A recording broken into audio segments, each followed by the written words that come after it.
Most are afraid of unknown depths, skirting shores thinking world flat. I'm with the island girls in celebration of new religion. Nobody led me or said this way. I sailed alone on makeshift raft with wind as companion.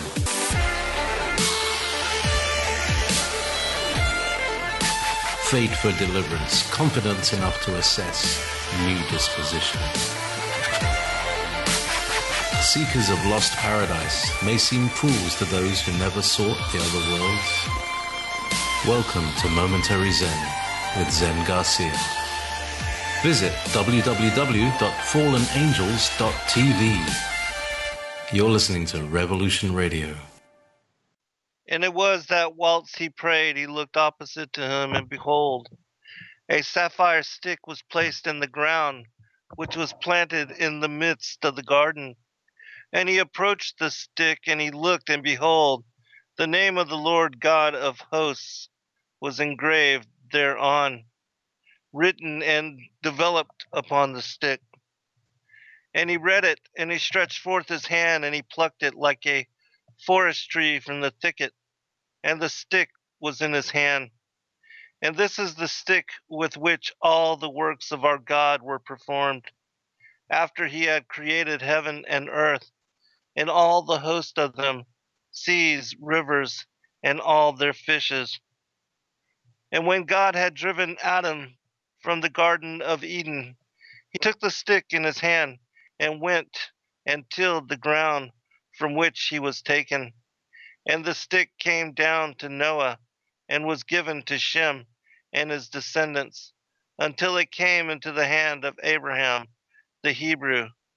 And when Abraham had given all he had to his son Isaac, he also gave to him this stick. And when Jacob had fled to Paddan Aram, he took it into his hand, and when he returned to his father, he had not left it behind him. Also, when he went down to Egypt, he took it into his hand, and gave it to Joseph, one portion above his brethren. For Jacob had taken it by force from his brother Esau. And after the death of Joseph, the nobles of Egypt came into the house of Joseph, and the stick came into the hand of Ruel the Midianite.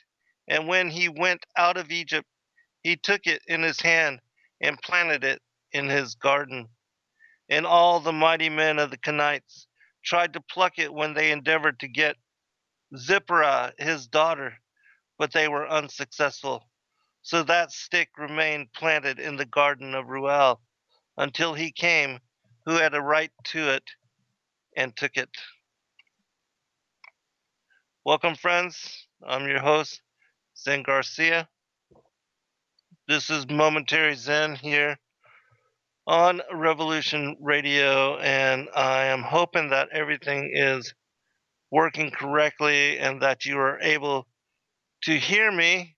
Somebody in the chat room, if you would, give me a shout out and let me know that you are able to hear me and that you were able to hear what I had just read, because I've got a very interesting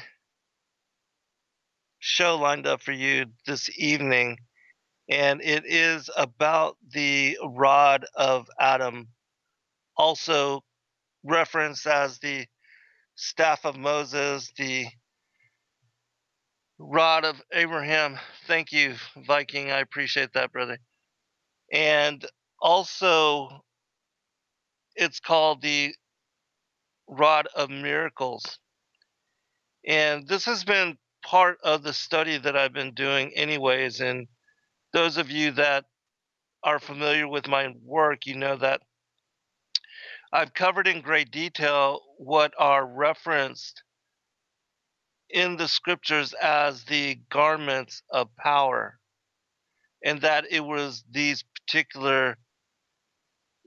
clothes that God had made for Adam and Eve. Initially, when they were banished out of paradise, that these clothes gave Adam authority over the animals and Eve as well. But the story of Adam's garments are more popular and more familiarized with regard to the ancient commentary, and there's not, mention as to where Eve's particular garments went. But there's also entwined into this particular story that Adam had received a a branch from the tree of life. And this branch was what came to be known as the rod of miracles. It was had the name of the Most High God, the Tetragrammaton, emblazoned upon it, and it also had encoded onto the staff the six patriarchs and three mothers of the patriarchs, the prophets and the apostles, also emblazoned upon it, and also supposedly the 10 symbols for what were the 10 plagues of that occurred to Egypt during the time when Moses, who also received the staff and utilized it, and the story that I just read from was actually from chapter 77 of the book of Jasher. And it makes mention of, in this particular story, it gives a history of the staff, which was a sapphire stick. And we know that in heaven, the throne of the Most High God is also said to be made of sapphire, and that the tree of life is also part of the throne of the Most High God, and it is from there that all the rivers of the world, the four rivers, as far as the heavenly rivers, which descend down from the throne room of the Most High God and from the seat of where Christ as the tree of life. And there is a real tree of life as well. It's said to blossom a different fruit every month of the year, and that it is golden, sort of radiant, burnished, uh, brightly pastel sunset, vermilion colored. And I can read some passages connected to that, but I'm not going to focus on that this evening, as I want to remain kind of on the story of the staff, because this is like, it's like when you look into and try to find the history of the Holy Grail or the cup used in the Last Supper or the spear of destiny. There's an ancient history which is connected to this particular item and its appearance all throughout what are the biblical accounts and the various narratives which show different patriarchs, different prophets utilizing it, and its appearance being made over and over again, and that it was imbued with the authority of the Most High God, so that those that wielded it could call upon its transformative power to either bring judgment upon the nations or to create miracle by which to encourage the faith of those that were of the promised seed, the Israelites. And we see here, hello, Jeff.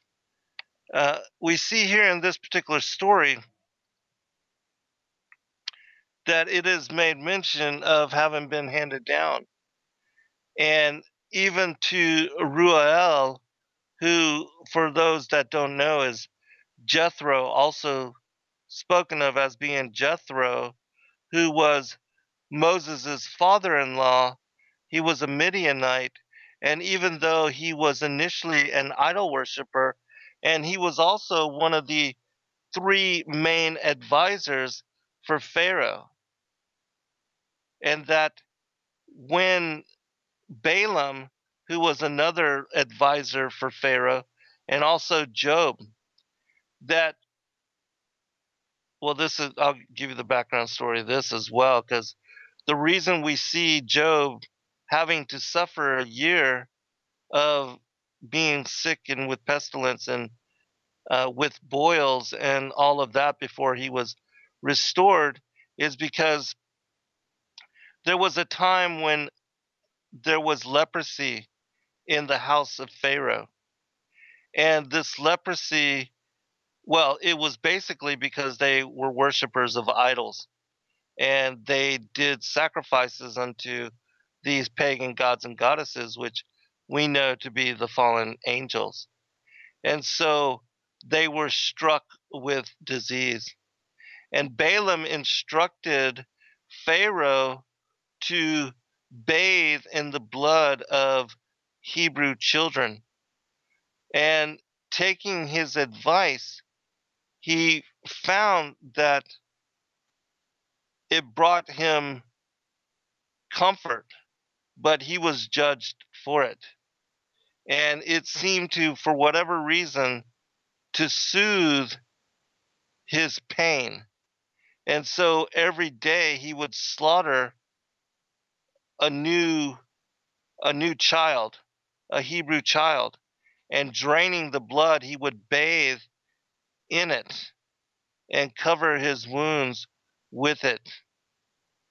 And the story goes that Jethro, not wanting to be a part of that kind or to be counsel to that kind of advice given by Balaam, he left and he fled. He fled from Egypt and went to Midian. And this is the staff that he took with him. And he planted it there in his garden. And all those that wanted to be suitors unto his daughter Zipporah, they would have to try to pull forth the staff from his garden. And all failed except for Moshe. Now, I need to give you a little bit more background story with regard to even how this is connected to the story of Moshe and his birth and his being spared from the river Nile. That the Hebrew children, whenever they were born male, that there were midwives appointed to bring forth the Hebrew children, and whenever they were male, they were to be tossed into the river Nile and drowned. And for several years, this occurred because there was a prophecy that one would be born of the Israelites who would be like a type and shadow of Christ, and that he would deliver the Israelites from their bondage and free them from the oppression of Pharaoh, and also take over later portions of the kingdom. That just as the story of Abraham, when he was born and the stars were, the comet was seen in the sky, and Nimrod had, basically wanted to slaughter the children and did, um, in order to prevent Abraham's birth. Yet Abraham was spared, and the same thing was a type and a shadow for the coming of Moshe, as well as it was for the coming of Yahushua as the true Savior Messiah. But that Moshe would free them from the bondage of Egypt and lead them to receive the law. And that Abraham stood up and being being brought to Noah and Shem's tent by an angel of the Lord, which I believe to be the word of the Lord himself.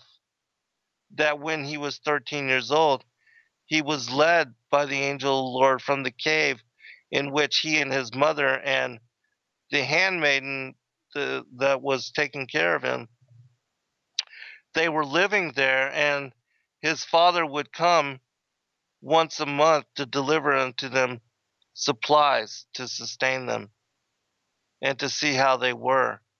But when he was 13, he was led to a long pilgrimage to where he then came to Shem and Noah. And for 39 years, he studied under them and became a priest in the order of Melchizedek, which, for those that don't know, Shem is said to have been the priest Melchizedek during that time. I know that there are other stories, but predominantly this seems to be the theme. And so it says in the writings of Abraham, which you can find at sacredwordpublishing.com, that he was taken into this, what is called the Church of the Firstborn, the order of the ancients, and he was raised up as a high priest. And it was from Noah unto Shem, and then Shem unto Abraham, that this knowledge was passed down. And we also have to remember that Noah lived to be 900 years, and Shem lived to be 600 years old. And Abraham, by the time of his generation, the lifespan of humanity was reduced to 175 years. And so all of them lived at the same time. And Abraham became the inheritor of what was the testaments and the knowledge of the antediluvian age and the prophecies that were handed down from generation to generation, which included not only the books of creation that were given to Adam, but also the rod, the staff of miracle, and also the garments of power. But we know that the garments of power were stolen by Ham from the ark where Noah and his family were all together. And that Ham separated himself, fled, and then gave the garments of power to Cush. And that Cush gave them to Nimrod, who used them to form what was a new world order during the time of Babel. And that the establishment and the work on the tower unified all the peoples, and that the Most High God separated them, divided them in tongue and tribe, and scattered them upon the face of the earth. And with regard to the garments of power, Esau, because it was also mentioned here in this particular chapter 77, Esau had killed Nimrod and taken the garments of power from him. And it was because he was being chased by the lieutenants and the bodyguards of Nimrod, and he thought he was going to die anyways, that he sold his birthright to his brother Jacob. And Jacob received then what was the garments of power.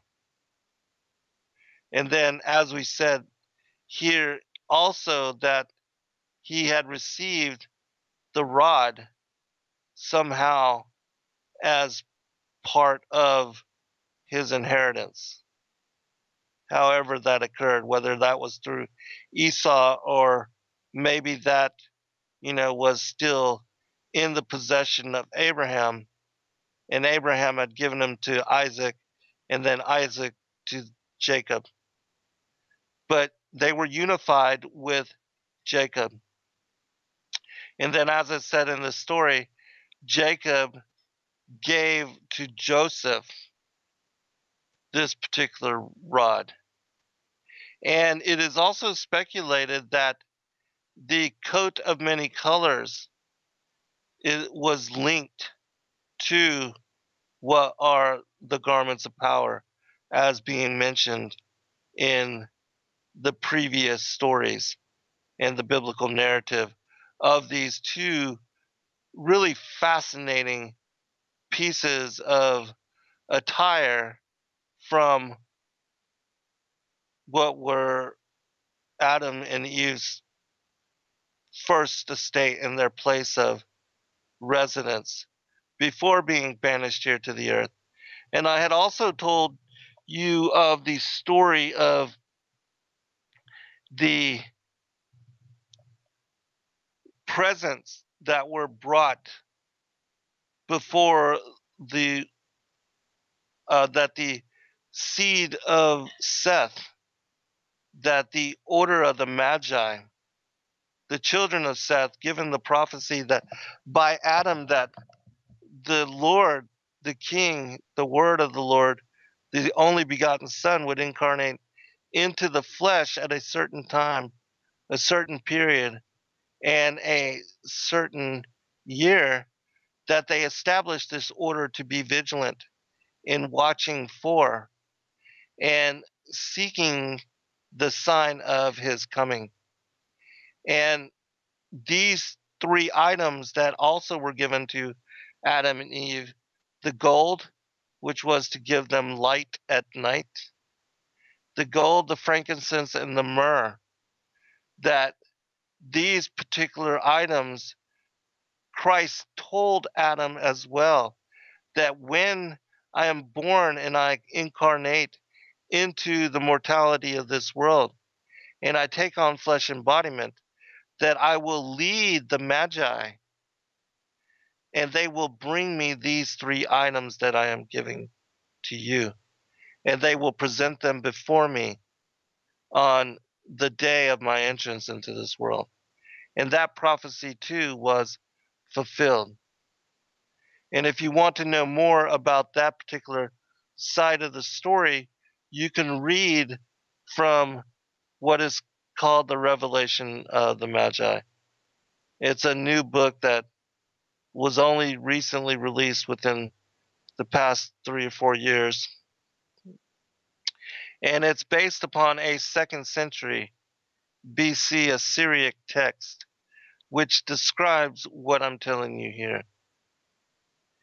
And you can find a great deal of this information also in what is called the Assatir, the Samaritan secret book of Moses, which you can find a PDF copy of it, but we have republished it in 14-point font and made it available with all of the many incredible footnotes and the introduction, which is very long and elaborate. But you can find that also at sacredwordpublishing.com. But it includes many, many footnotes and links to the story of what I'm telling you here and what I'm presenting to you. But later in this show, I'm certain I'm not going to be able to read everything that I have set up and set aside to tell you the incredible story of, and to bring forth the source quotations so you can hear them for yourself. But I'll share what I can and then I'll do a follow up. But continuing with the story,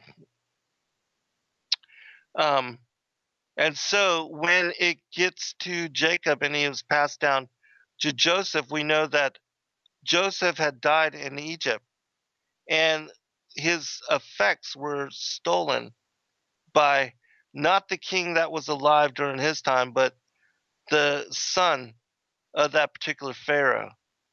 And it was during his lifetime and the following pharaohs that the Israelites became to be oppressed by the Egyptian people, and that they had forgotten all of the benefit and all of the blessings that Joseph had poured upon them as a nation, unified under his command and his authority that was given to him by Pharaoh.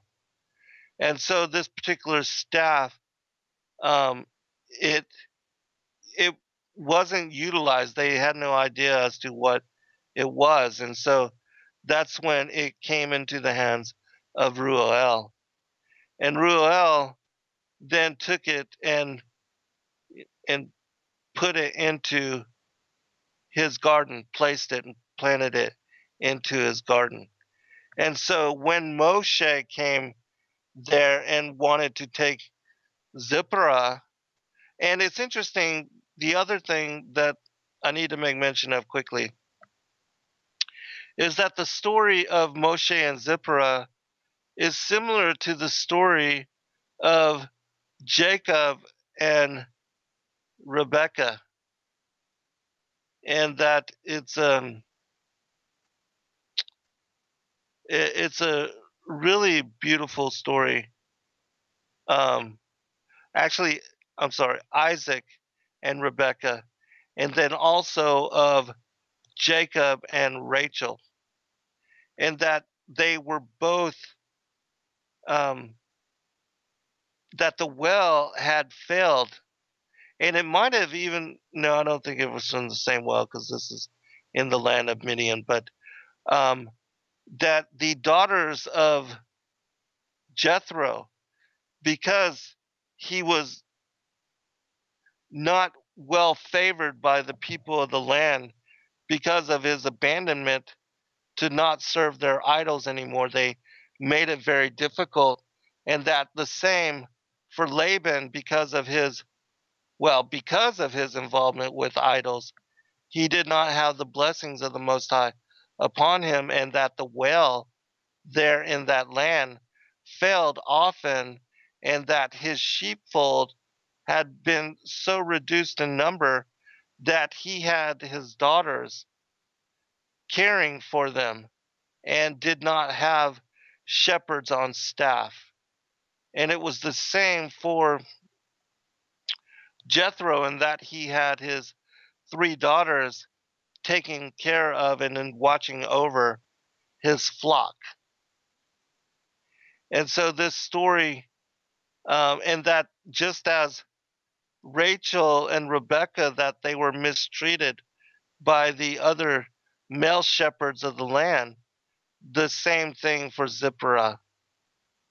And Moshe, just as Jacob and also as Eleazar did on behalf of Isaac in coming there to take a wife from the Israelites of the line of Bethuel, who was the father of Laban, that he gave to and fed the flocks and watered them, and the well overwhelmingly brought forth water to care for all the animals that were in need.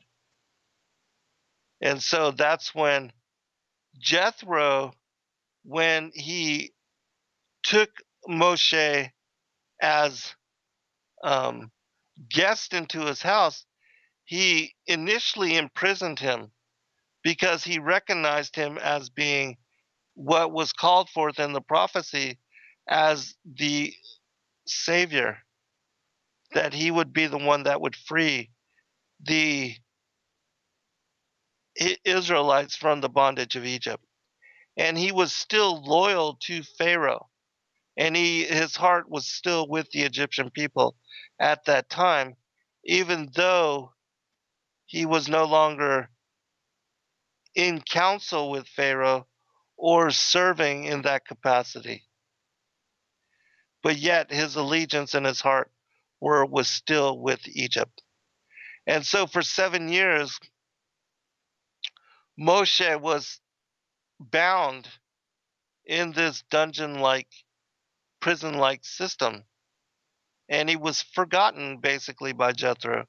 But Zipporah, who grew to fall in love with Moshe, took care of him and fed him and kept him alive during that time.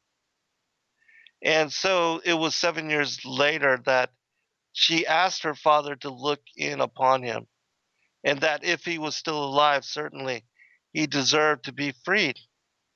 And in doing so, that's when he discovered, Jethro discovered Moshe was still alive, and he realized that he would be the one that would free the Israelites.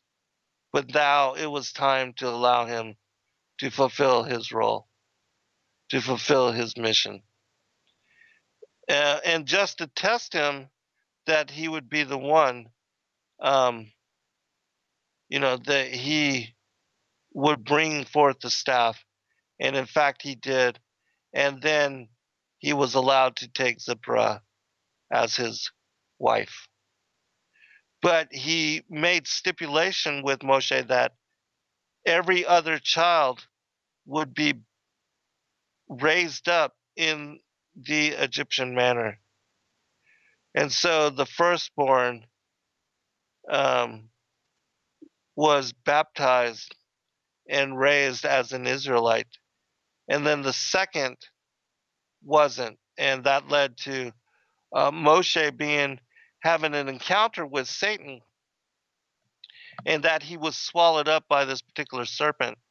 And then Zipporah, knowing that it was because of a curse of them allowing them to raise their children pagan, that this all occurred. And so she circumcised the second child, and Moshe was freed from that particular trial as well. And so he went forth to fulfill his role, and he took forth this staff. And this is the staff that he utilized to bring on the plagues in Egypt.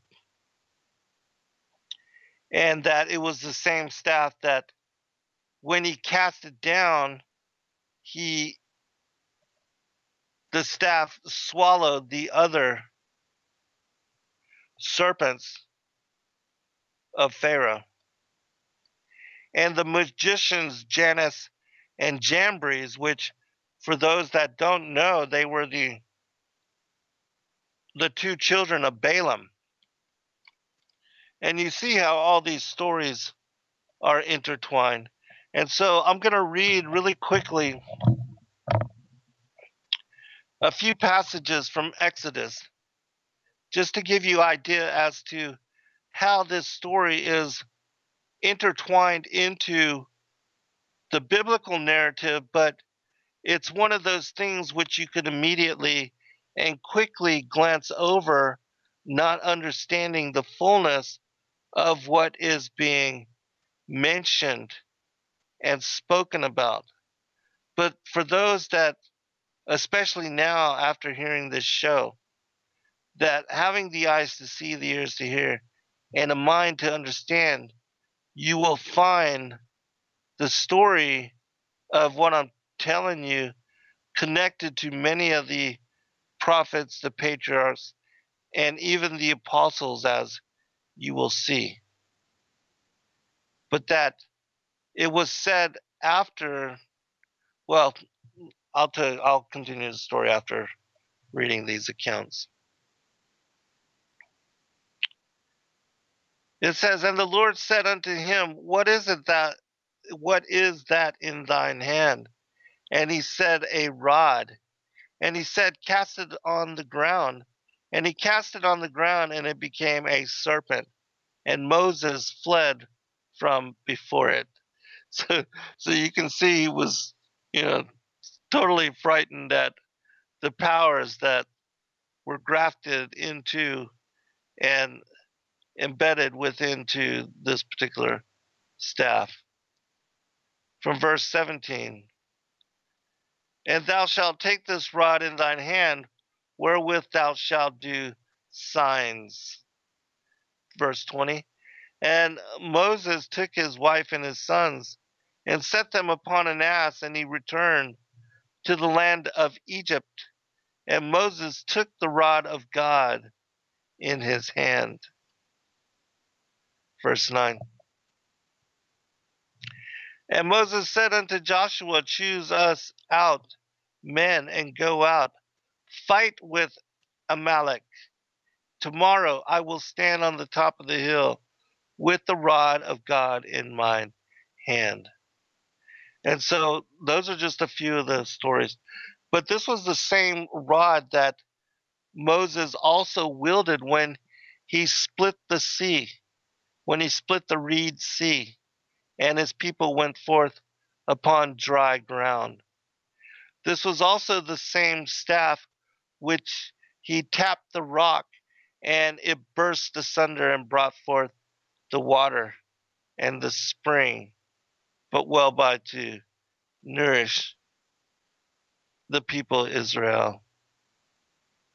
And you would see also that the story of this rod, the story of the staff, would also be contained within other accounts of other miracles which were performed by Moses, and that it was then passed onward, given unto, well, it said that it was then placed into the Ark of the Covenant, but it is also supposedly to have been the staff by which um, David had brought down or carried with him against Goliath. And we know that, of course, it was a slingshot that stunned him, and that bringing him down, his head was cut off by his own sword, which David used when he ran up to him and pulled forward his sword from its own sheath. And so, the intriguing thing to consider now is what occurred to the staff after the time of Moses, because it seems to have disappeared. However, there is one story which makes mention of it in the New Testament times. And it is the story of Peter and Andrew when they journey forth and they come to a place called the city of man-eaters. In that there was a particular, where they were told by the Most High God to go into this town where the people by force abducted all of the travelers that came through, and that they would cannibalize, they would butcher and cannibalize these people. And in horrific manner, they would, keep them as cattle and fatten them up and then bring them forth to slaughter. And God was going to bring judgment upon this city, just as he did against Sodom and Gomorrah. And those of you that, are familiar with, for instance, our Targum studies or with the work that I've done, you know that I've read from in the writings of Abraham the story of Sodom and Gomorrah is that they also would abduct the travelers that came through their town, and they would dispossess them of all their goods. And not only that, but they would make a display of them in that they would bind them in manner in the city square, so that any of the city of Sodom, male or female, young or old, whatever, they could sexually abuse these people, and they would terrorize them, tyrannize them until they starved to death. It was illegal, and it was a law that had been set up to where the people were unallowed to give sustenance or to share it with those that were passing through the town. And this is why Lot, when he did what he did in inviting the angels to join him, not only for meal, but to lodge them at night and to show them hospitality, that this was contrary to the law that had been established in Sodom, and that he was breaking the law for having offered them generosity. And in doing this, his wife, who was connected to the council of leaders there in Sodom, she reported Lot.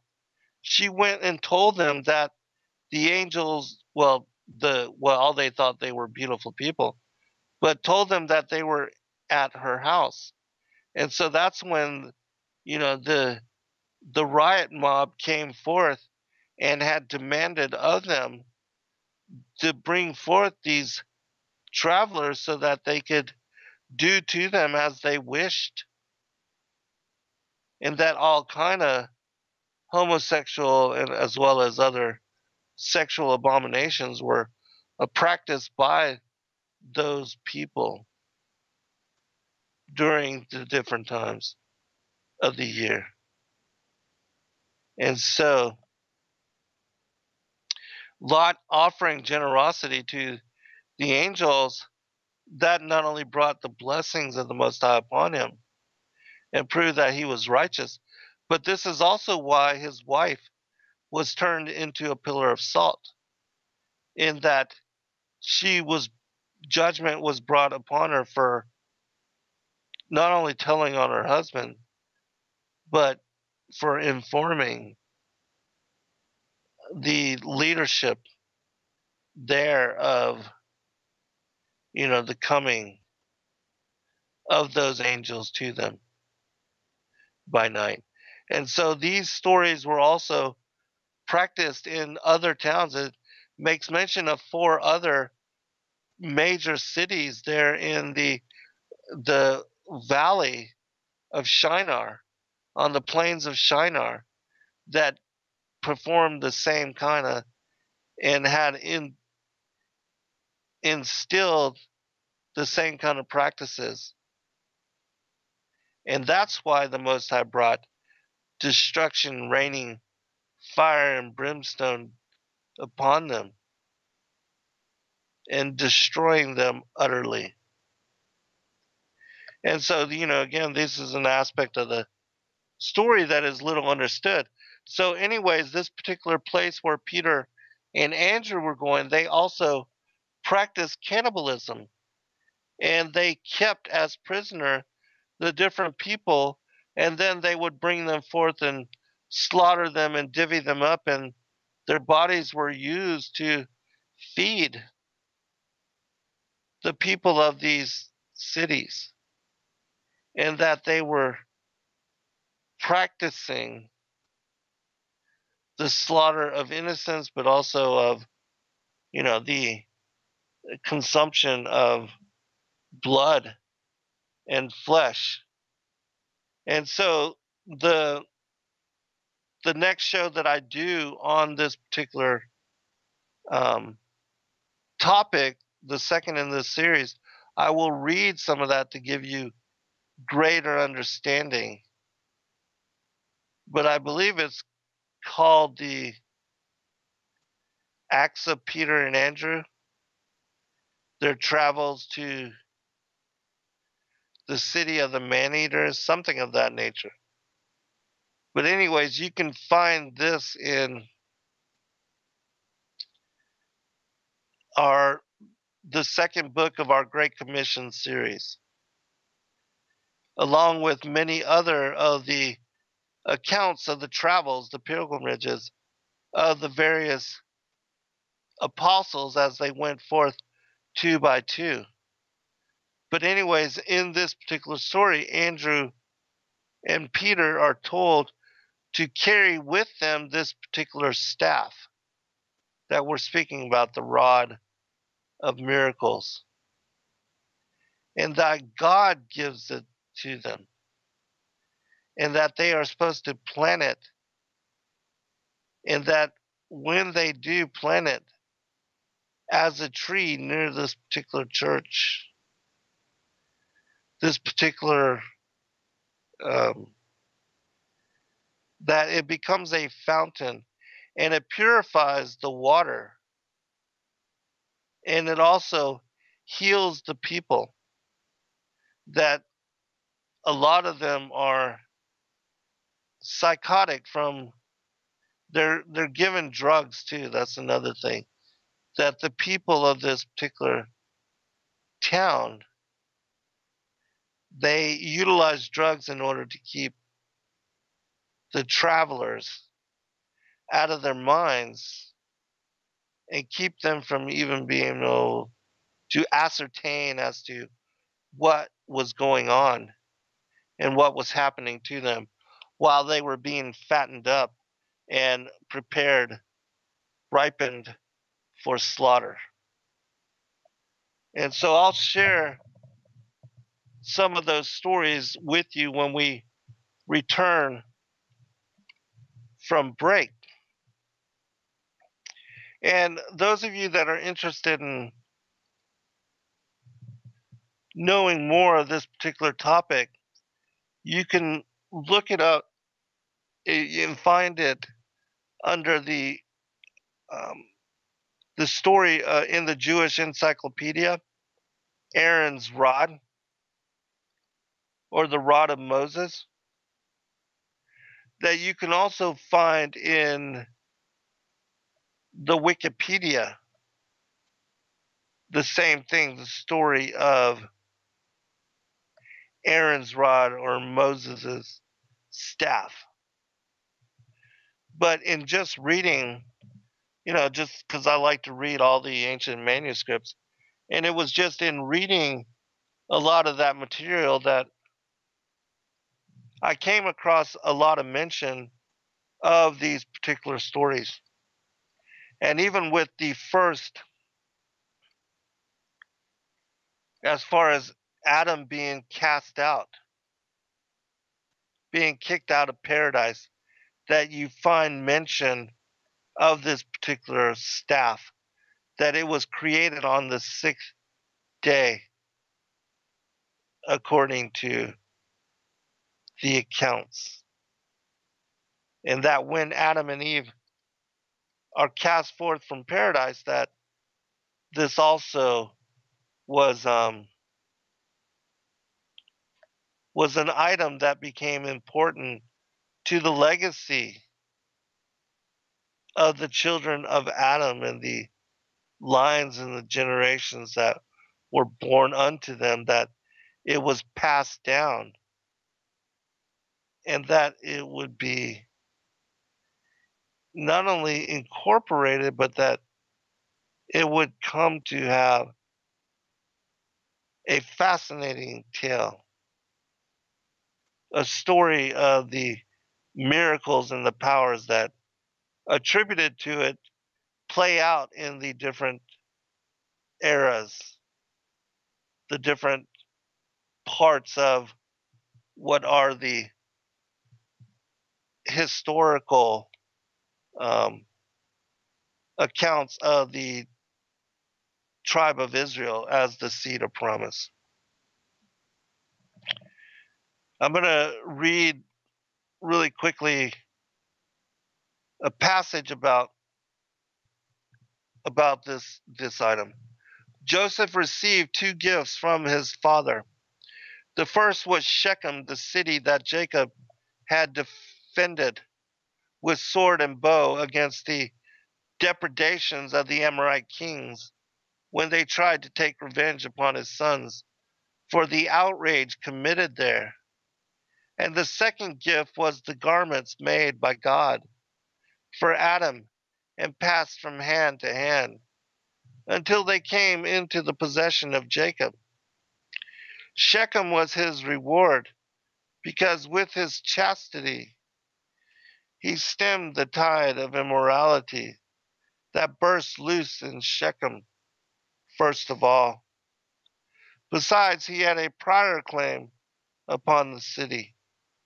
Shechem, son of Hamor, the master of the city, had given it to Dinah as a present, and the wife of Joseph, Asenath, who, for those that don't know, was the daughter of Dinah from the rape um, of Hamor. She also was adopted by the priest, the Egyptian priest, and then she never knew her Hebrew roots, and it was only after she saw Joseph that she repented of her upbringing.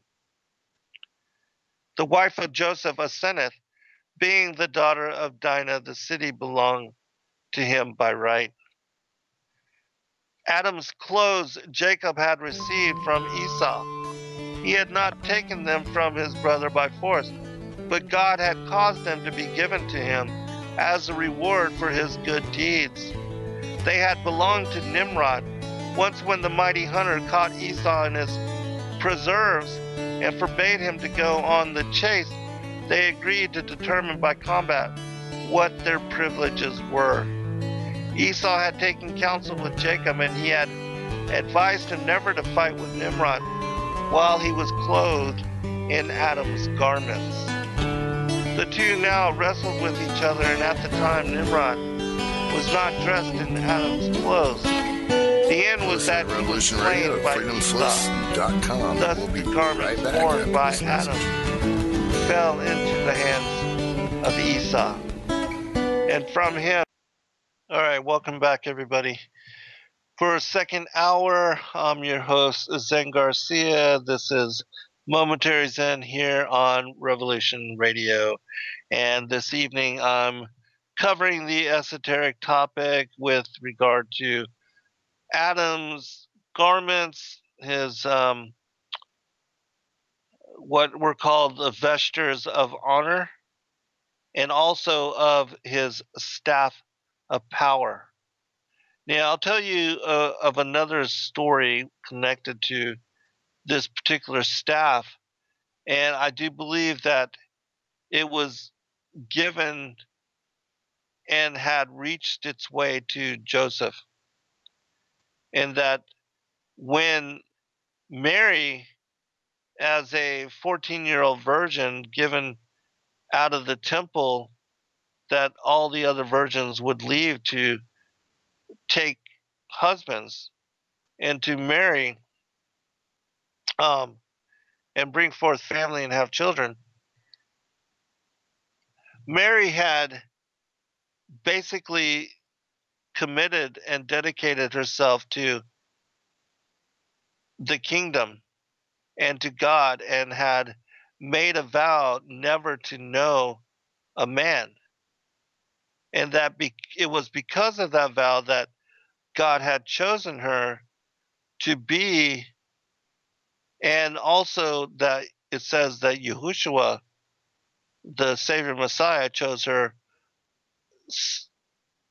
particularly to be his mother, and that he chose to incarnate of her, and that to come forth from her, and that she was then, even after, she was a perpetual virgin, which is why even in her old age she was called the Virgin Mother, or the Virgin Mary, or or just simply the Virgin. And we see that, I know a lot of people that don't understand the deeper aspects of the extra biblical material. They're not familiar with this side of the story, and so believe that Mary had taken, and that was also intimate with Joseph. When you really know the stories, and a lot of the Bible stories, like AD or whatever, all these different miniseries, they show Joseph as basically being the same age as her, which is completely untrue. In studying the other material, you find that Joseph was an elderly widowed man, and that he had children already, 6 children from a previous marriage, and that his youngest children were already older than Christ, but were close in age to him. And that when Joseph became the caretaker, the guardian of Mary, she became the stepmother to these children. And they were, the stepbrothers and stepsisters of Yahushua Christ. And so, anyways, there's a story in Isaiah, I believe it's chapter 9, somewhere thereabouts, which speaks about how there would be a stem from Jesse. Let me look it up so I can tell you exactly. But this was a prophecy that would be fulfilled. And this was also a prophecy that for Aaron, when his children would become the Levite priesthood, that this particular sign also came forth, in similar manner as that came forth here. It says in the King James, "And there shall come forth a rod out of the stem of Jesse, and a branch shall grow out of his roots." And so not only was this a prophecy of the coming of the Messiah, and that Yeshua would be, of this particular line, and that he would be of the royal priesthood and of the children even of David, Jesse was David's father, and that he would be the Savior Messiah, but that this was also an actual prophecy that was fulfilled, in that nobody wanted to take Mary as to be her caretaker, her guardian. So the priest went into the Holy of Holies and prayed to the Most High God, and he said to have all of the patriarchs to bring forth their rods, and that there would be a sign, and a supernatural and a miraculous sign, in that a rose would sprout forth from this particular staff, and then a dove would land upon it. And the person that this sign happened to from his staff, he would be the one that would become the caretaker of Mary. And so this is exactly what happened when Joseph brought forth his staff. The rose sprouted from its tip, and the Most High caused a dove to then descend upon it, and that this was an indicator of the blessings of the Holy Spirit, and also of the Father, which always seems to be connected to any prophetic utterance or occurrence, or something that happens that shows in supernatural manner that again, that Christ was fulfilling in prophecy those things that were shared and written down by Isaiah. And so this thing did happen. And then it was also, as I told you, later, after the time of Moses, when he split and created and appointed the different elders and different roles for the different tribes, that Aaron, whose staff stood for the children of Levi, that his uh, his his rod was said to have bloomed almonds, that full blown almonds were found upon it overnight. Again, and so this particular kind of prophetic occurrence happened those two times, connected to this particular staff, this rod. Now, there's some speculation as to the staff of Moses and the rod of Aaron as being different items.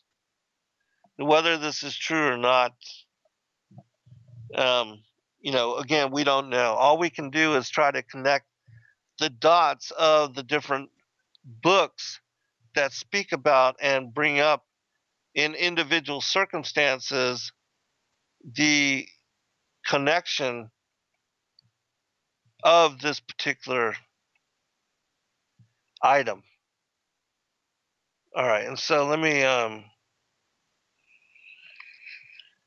going to start reading some passages to give you an idea as to what I'm relating and what I'm talking about, and that this will give you greater insight into um, this particular story. This is from the book of Asatir, the secret book of Moses.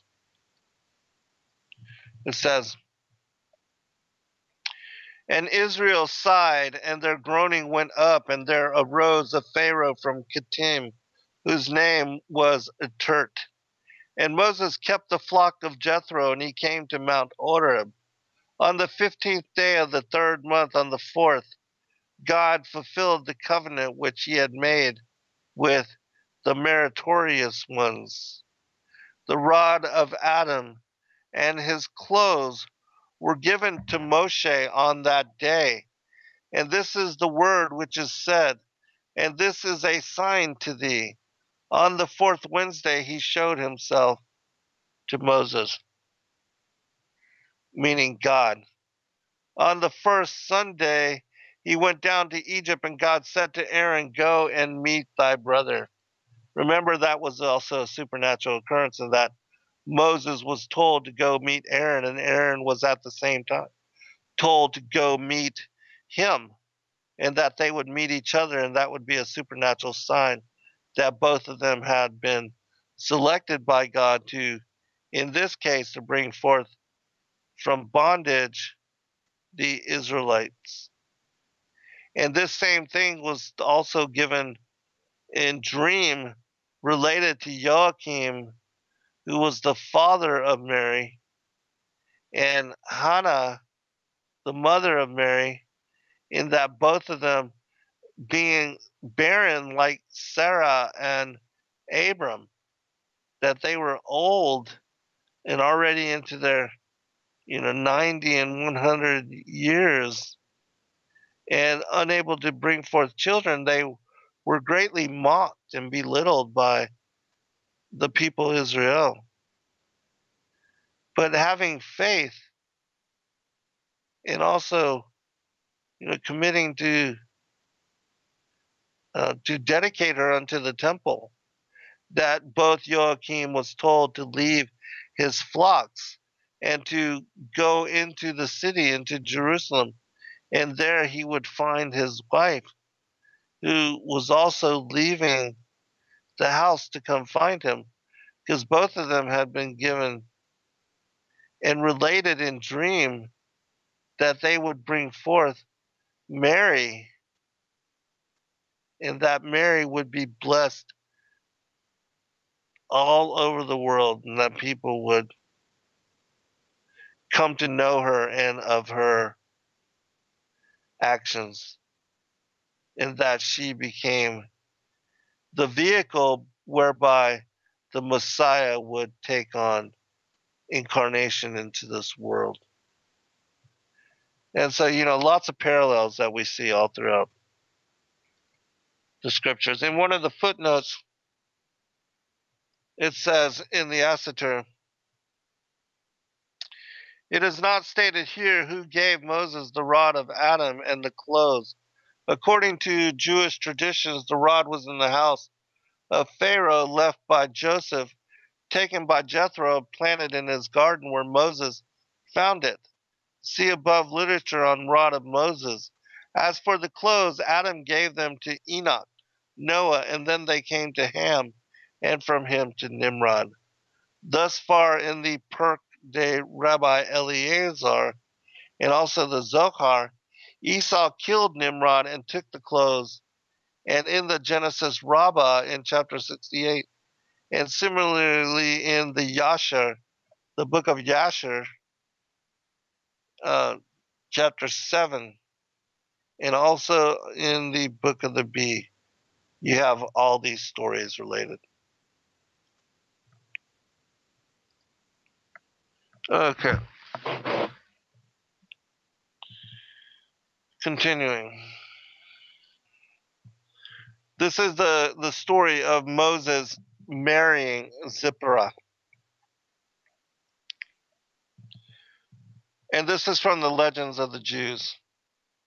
One of the 7 maidens whom Moses saw at the well attracted his notice in particular on account of her modest demeanor, and he made her a proposal of marriage, but Zipporah repulsed him, saying, "My father has a tree in his garden with which he tests every man that expresses his desire to marry one of his daughters, and as soon as the suitor touches the tree, he is devoured by it."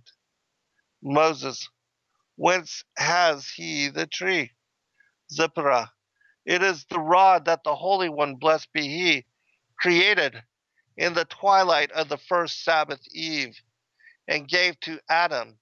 He transmitted it to Enoch. From him it descended to Noah, and then to Shem, and Abraham, and Isaac, and finally to Jacob, who brought it with him to Egypt, and gave it to his son Joseph. When Joseph died, the Egyptians pillaged his house, and the rod which was in their booty they brought to Pharaoh's palace. At that time, my father was one of the most prominent of the king's sacred scribes, and as such, he had the opportunity of seeing the rod. He felt a great desire to possess it, and he stole it and took it to his house. On this rod, the ineffable name is graven, and also the 10 plagues that God will cause to visit the Egyptians in a future day. For many years it lay in my father's house, and one day he was walking in his garden carrying it, and he stuck it in the ground, and when he attempted to draw it out again, he found that it had sprouted and was putting forth blossoms. That is the rod with which he tries any that desire to marry his daughters. He insists that our suitors shall attempt to pull it out of the ground, but as soon as they touch it, it devours them. Jethro was not a little amazed to see his daughters return so soon from the watering trough. As a rule, the chicanery they had to suffer from the shepherds detained them until late. No sooner had he heard their report about the wonder-working Egyptian than he exclaimed, "Mayhap he is one of the descendants of Abraham, from whom issueth blessing for the whole world." He rebuked his daughters for not having invited the stranger that had done them so valuable a service to come into their house, and he ordered them to fetch him in the hope that he would take one of his daughters to wife. Moses had been standing without all this time, and had allowed Jethro's daughters to describe him as an Egyptian, without protesting and asserting his Hebrew birth. For this, God punished him by causing him to die outside of the promised land. Joseph, who had proclaimed in public that he was a Hebrew, found his last resting place in the land of the Hebrews, And Moses, who had apparently had no objection to being considered an Egyptian, had to live and die outside of that land. Zipporah hastened forth to execute her father's wishes, and no sooner had she ushered him in than Moses requested her hand in marriage. Jethro replied, "If thou canst bring me the rod in my garden, I will give her to thee." Moses went out, found the sapphire rod that God had bestowed upon Adam when he was driven forth from paradise, that rod that had reached Jethro after manifold vicissitudes, and which he had planted in the garden. Moshe uprooted it and carried it to Jethro, who conceived the idea at once that he was the prophet in Israel concerning whom all the wise men of Egypt had foretold that he would destroy their land and its inhabitants. And as soon as this thought struck him, he seized Moses and threw him into a pit in the expectation that he would meet with death there. And indeed, he would have perished if Zipporah had not devised a stratagem to save his life. She said to her father, "Would it were thy will to hearken unto my counsel! Thou hast no wife, but only 7 daughters. Dost thou desire my 6 sisters to preside over thy household? Then shall I go abroad with the sheep? If not, let my sisters tend the flocks, and I shall take care of the house." Her father said, "Thou hast spoken well. Thy 6 sisters shall go forth with the sheep, and thou shalt abide in the house and take care of it, and all that belongeth to me therein." Now Zipporah could provide Moses with all sorts of dainties as he lay in the pit, and she did it for the space of 7 years. At the expiration of this period, she said to her father, "I recollect that once upon a time thou didst cast into yonder pit a man that had fetched thy rod from the garden for thee, and thou didst commit a great trespass thereby. If it seemeth well to thee, uncover the pit and look into it. If the man is dead, throw his corpse away, lest it fill the house with stench. But should he be alive, then thou oughtest to be convinced that he is one of those who are wholly pious, else he would have died of hunger." The reply of Jethro was, "Thou hast spoken wisely. Dost thou remember his name?" And Zipporah rejoined, "I remember he called himself Moses, the son of Amram." Jethro lost no time. He opened the pit and called out, "Moses, Moses." Moses replied and said, "Here am I." Jethro drew him up out of the pit, kissed him, and said, "Blessed be God who guarded thee for 7 years in the pit. I acknowledge that he slayeth and reviveth, that thou art one of the holy pious, that through thee God will destroy Egypt in time to come, lead his people out of the land, and drown Pharaoh and his whole army in the sea." Thereupon Jethro gave much money to Moshe, and he bestowed his daughter Zipporah upon him as wife, giving her to him under the condition that the children born of the marriage in Jethro's house would be divided into 2 equal classes, the one to be Israelitish and the other Egyptian. When Zipporah bare him a son, Moses circumcised him and called him Gershom, as a memorial of the wonder God had done for him.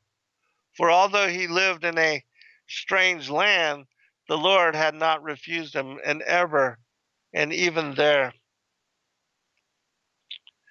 Zipporah nursed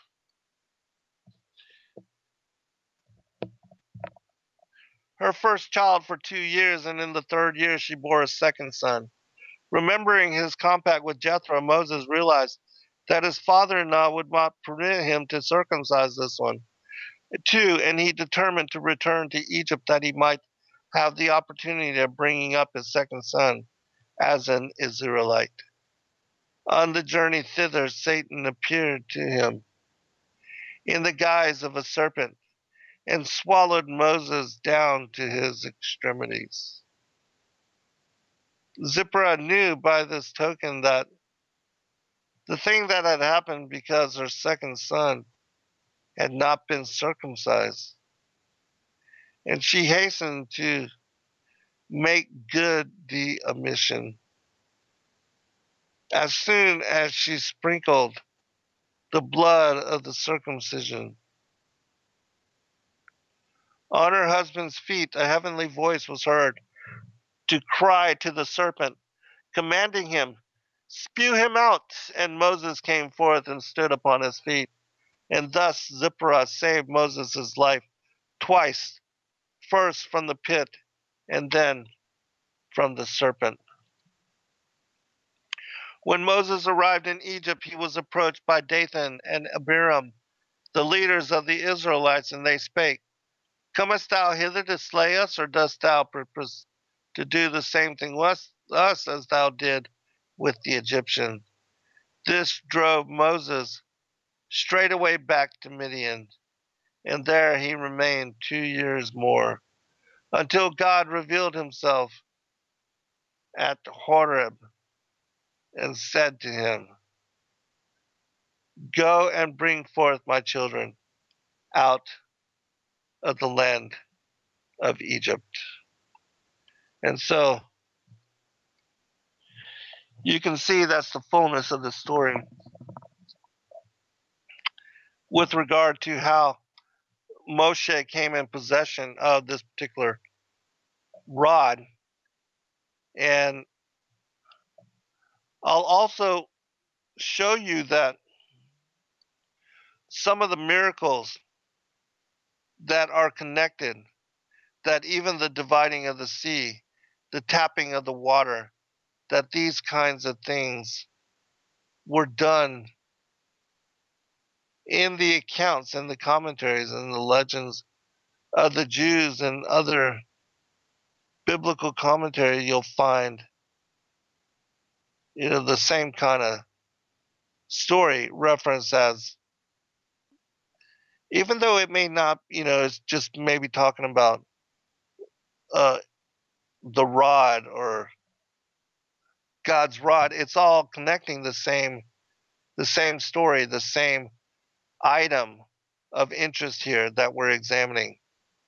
And so this particular staff, as I said, because it was written with the ineffable name of the Most High God, the Tetragrammaton, the Yod He Vav He, that they were able to, in this case, Moses was able to split the sea. And also during the war with Amalek, um, a lot of people don't realize that the story of Joshua's elongation of the day, that it was first, it was a repeat, and it first occurred during the time that the Israelites were fighting against Amalek, and that when Moshe had to hold up his arms, whenever he began to drop them because he was tired or weak, that the giants would gain the upper hand against Israel. But that previous to that, if he raised his arms and kept them up high, that they would dominate and they would win the tide of battle and they would be invigorated.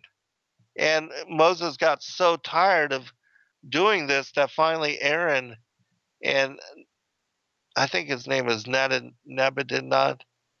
Um, they took up positions to where they could help him keep his arms raised until they were finally able to hold such position and then gain Israel the victory.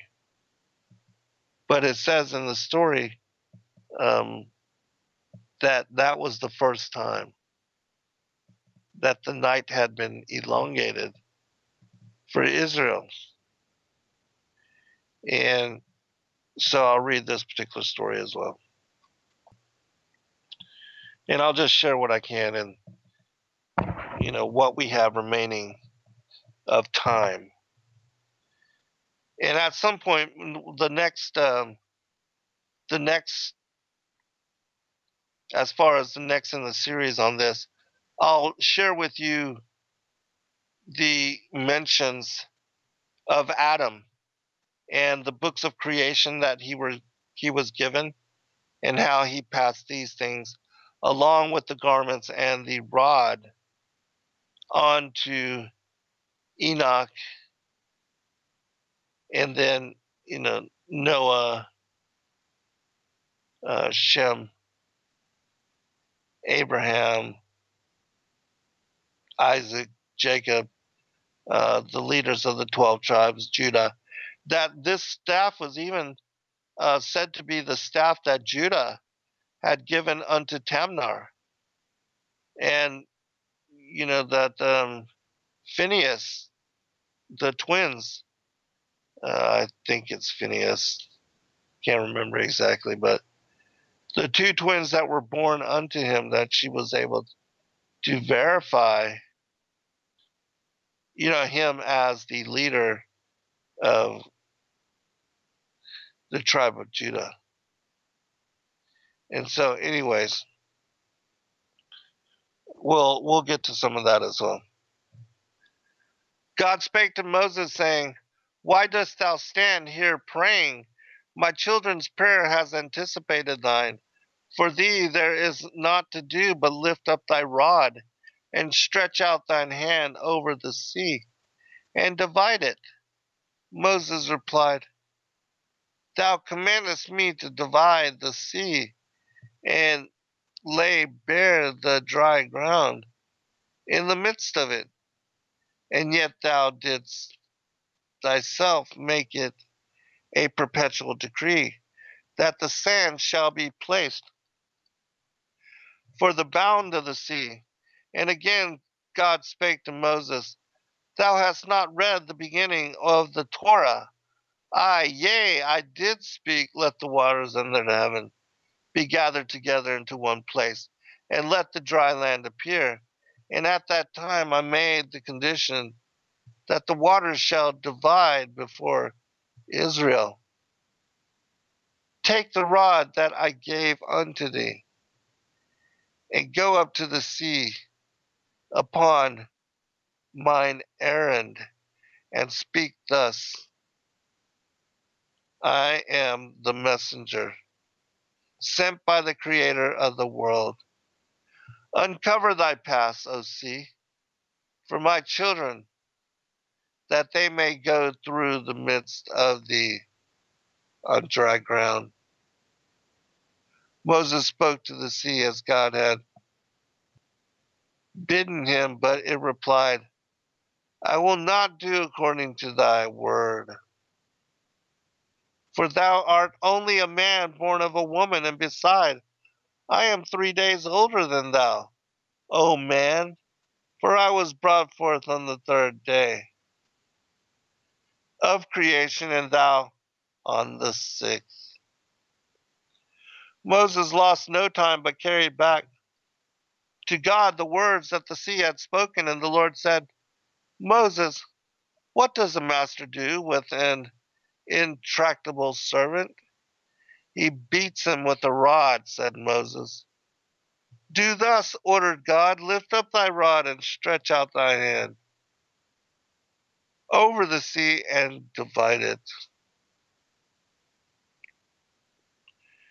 Thereupon Moses raised up his rod the rod that had been created at the very beginning of the world, on which were graven in plain letters the great and exalted name, the names of the 10 plagues inflicted upon the Egyptians, and the names of the 3 fathers and the 6 mothers,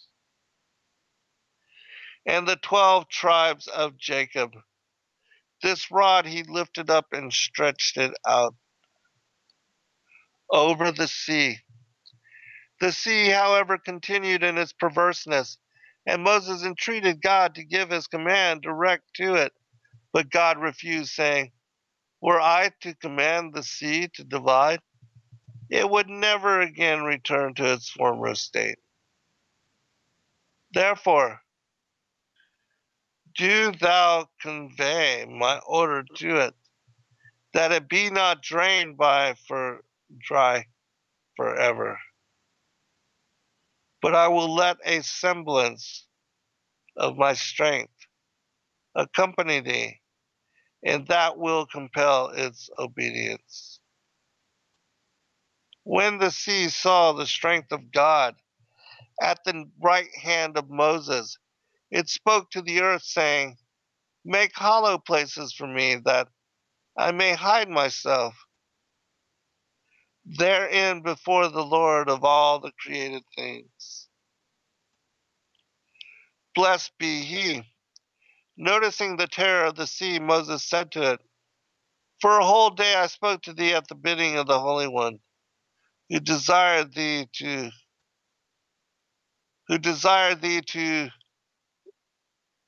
divide, but thou didst refuse to pay heed to my word. Even when I showed thee my rod, thou didst remain obdurate. What hath happened now that thou skippest hence?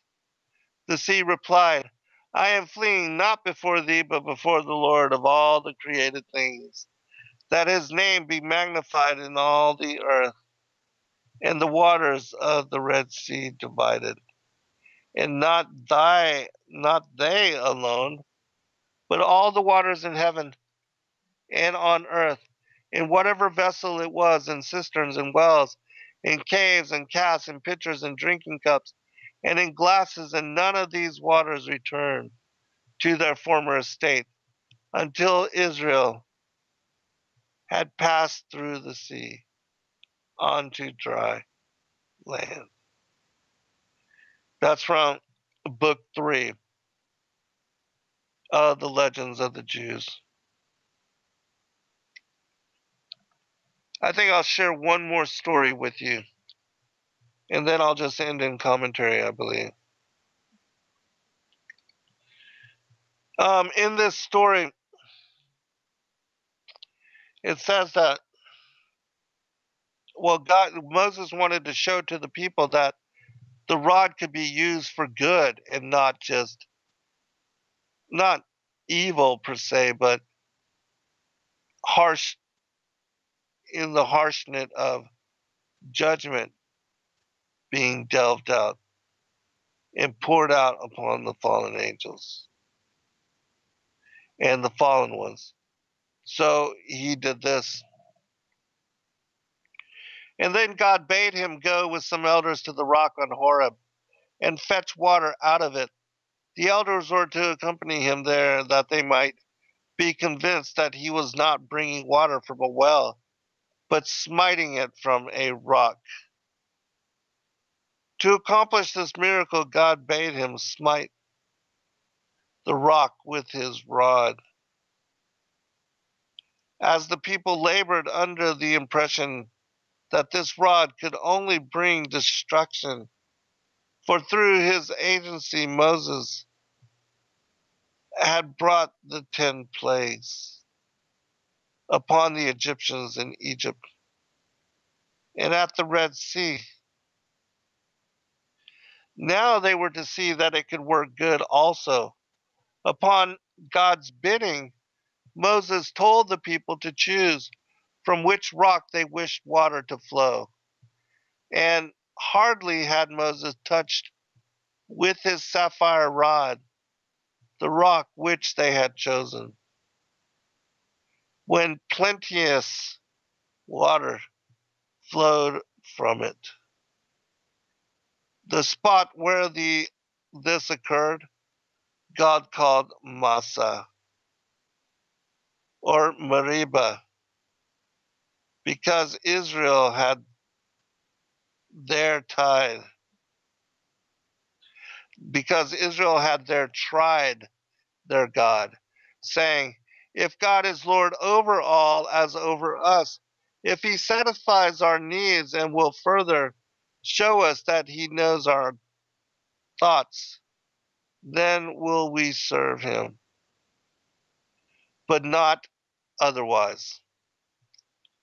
And so you see that it was when they needed rock, I mean, when they needed water from the rock. And that also, it was after this that, basically God provided for them the the manna, the hidden manna, which was the food of the angels.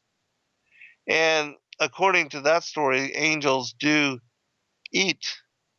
It's just not, physical food, but that they still need that transference to change,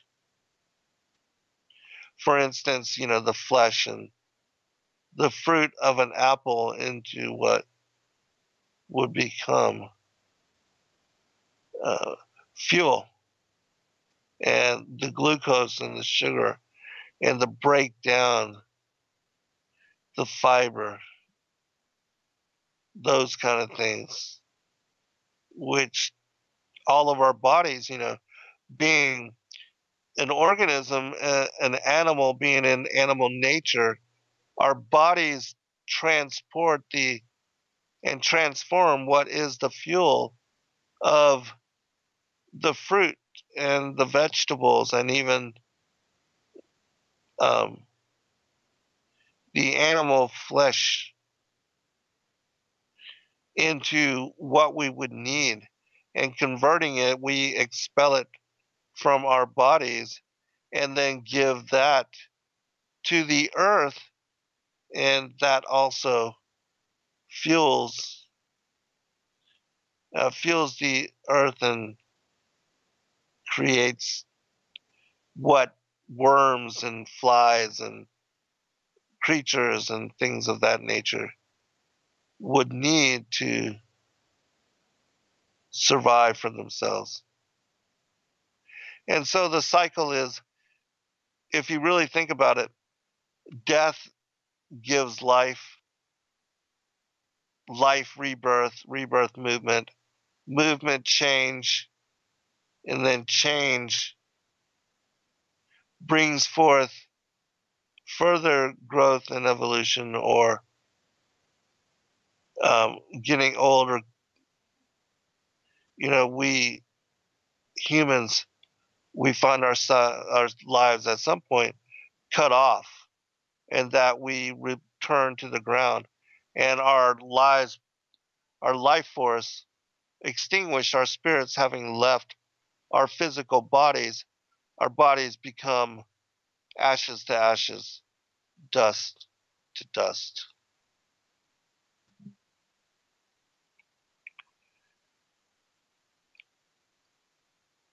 I'll finish this story. There's just another paragraph here. The water that flowed for them on this spot served not only as a relief for their present need, but on this occasion there was revealed to them a well of water, which did not abandon them in all their 40 years of wandering, but accompanied them on all their marches.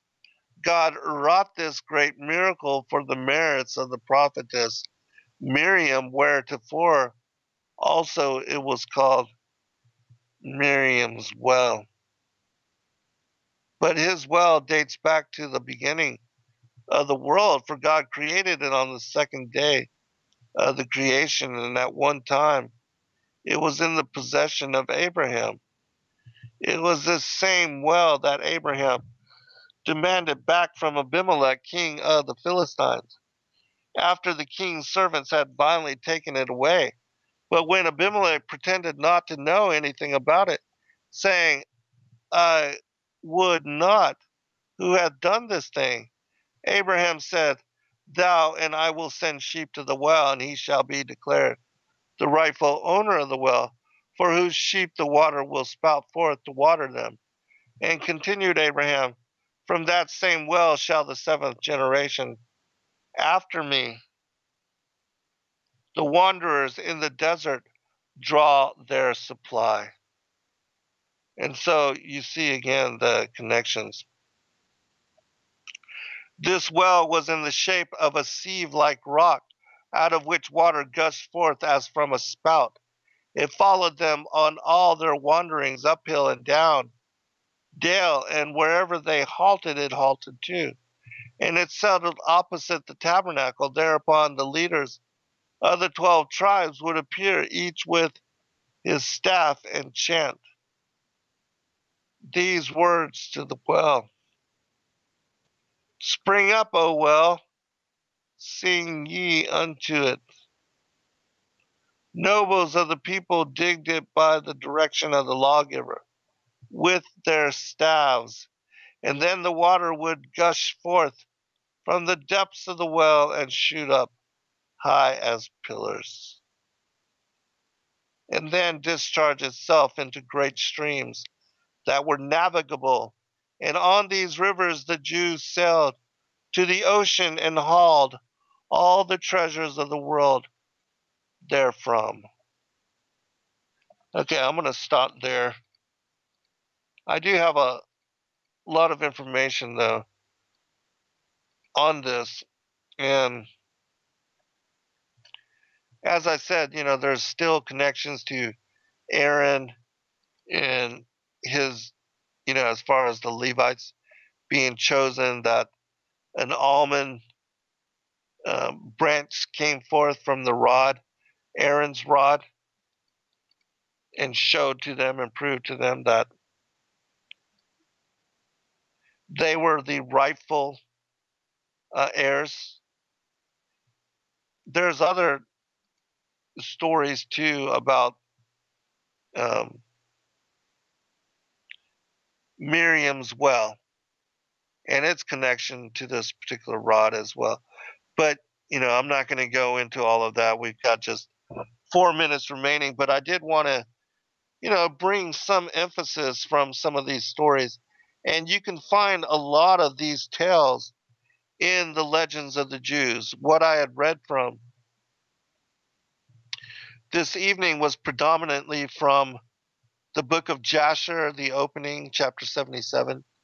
Then I also read from the Assatir, the secret book of Moses, and the Targum also include in great detail links to these particular stories. And again, the legends of the Jews, books 1, 2, and 3. The first book makes mention of Adam and the creation of this staff, and how being banished to paradise, it tells about the vestures of honor, their clothing, as well as how they were unfamiliar with, the things of this world, what is called the wilderness of the earth, the walking, the heat, the darkness, sleep and dreams, and things like hunger and thirst. And so, it's a fascinating story. It's interesting. And these are some of the things that I like to look at, study, and read from the extra biblical materials. These are the kind of insights, the kind of details that are excluded from the modern English translations, that a lot of things are lost in translation. And then, so many people, they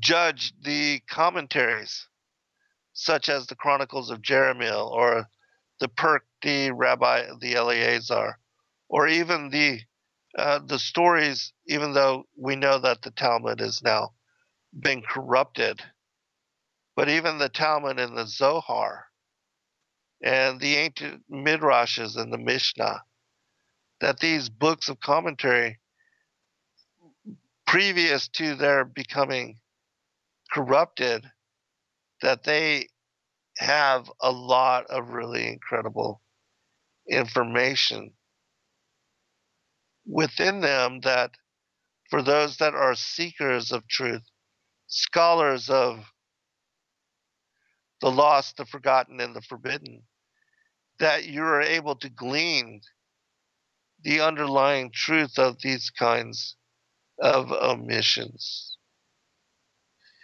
And that in doing so, the fullness of the story will come forth in a way that otherwise could not be possible. And so, with the work that we do, no matter what topic it is, this is the kind of way that we like to share it, to give you all the puzzle pieces and to unify the story in single narratives, so that reading those different passages for oneself. And so I hope that it blessed you, and that you will consider reading and studying the extra biblical materials for yourself. In the next show next week, I'll read from the stories of the Great Commission, Andrew and Peter in the city of the man-eaters. And incidentally, tomorrow night I'm going to be speaking about adrenochrome and how it is that the elites have made a drug from their addiction to cannibalizing and drinking the blood of humanity. And so that'll be an interesting show. Please do join me tomorrow night, Truth Frequency Radio, 9 to 11 p.m. for more insight on that. And then next week, we'll pick up this story and I'll bring it to you in the fullness of the other portions that I have laid out. God bless all. Revolution Radio at freedomslips.com. Thank you. I appreciate you, Viking and Shelley, and